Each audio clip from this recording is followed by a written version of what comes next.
Итак, тюрьма вот здесь. Прямо между этими горами. Примерно в 2 часах езды. Я ничего не вижу. На карте она не отмечена, но она там. Откуда нам знать, что это не ловушка? А мне незачем вас обманывать. Вы хотите вломиться в самую опасную тюрьму всей нашей страны. Вы и так покойники. Как ты сказал, что мы вломимся? Думаешь, тебя впустят? Привет, я бородатый мужик из Америки, можно к вам?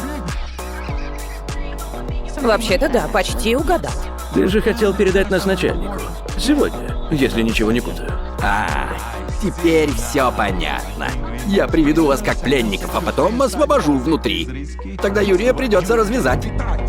Как я должен передать пленников, когда сам в плену? Именно поэтому с этого момента ты будешь Мюрреем. А я буду Юрием.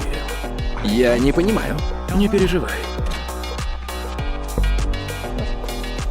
Это роль без слов.